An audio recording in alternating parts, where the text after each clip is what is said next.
আন্তর্জাতিক খ্যাতিসম্পন্ন মুফাসসিরে কুরআন মাওলানা দেলোয়ার হোসেন সাঈদী 1979 সালে জামায়াতে ইসলামীতে যোগ দেন।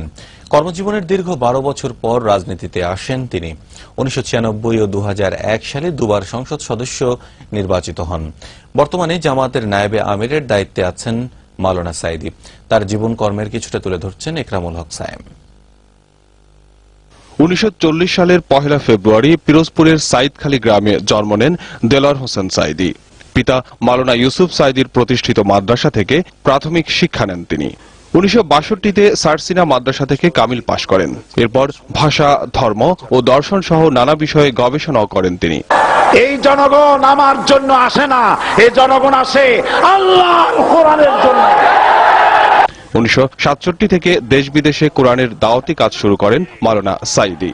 এ কাজে তিনি 50টিরও বেশি দেশ ভ্রমণ করেন, চষে বেড়ান দেশের নানা প্রান্তে। বিড়ালের মতো 500 বছর বেঁচে থাকার কোনো লাভ নাই, সিংহের মতো 1 ঘন্টা বাঁচতে চাই। এ পর্যন্ত তার লেখা 72টি বই প্রকাশিত হয়েছে।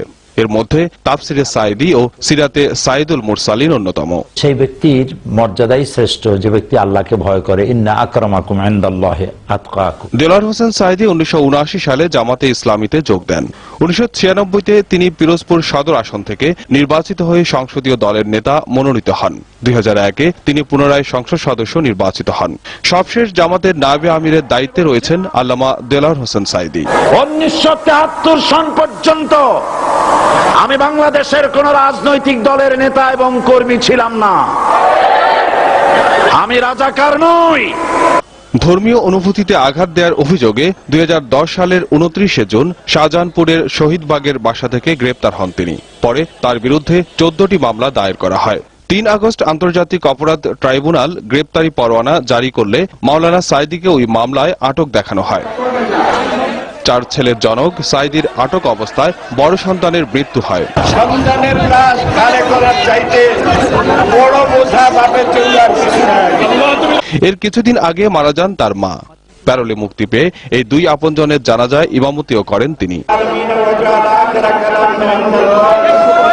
2011 সালের 3 অক্টোবর সাঈদীর বিরুদ্ধে 20টি অভিযোগ এনে চার্জ গঠনের আদেশ দেয় ট্রাইব্যুনাল। প্রসিকিউশন থেকে বলা হয়, মুক্তিযুদ্ধের সময় দেলোয়ার শিকদার নামে মাওলানা সাঈদী মানবতা বিরোধী অপরাধের সাথে সম্পৃক্ত ছিলেন। তবে দেলোয়ার হোসেন সাঈদী আর দেলোয়ার শিকদার এক ব্যক্তি নন বলে আদালতে যুক্তিতর্ক উপস্থাপন করেন তার আইনজীবীরা। একরামুল হক সায়েম, দিগন্ত টেলিভিশন, ঢাকা।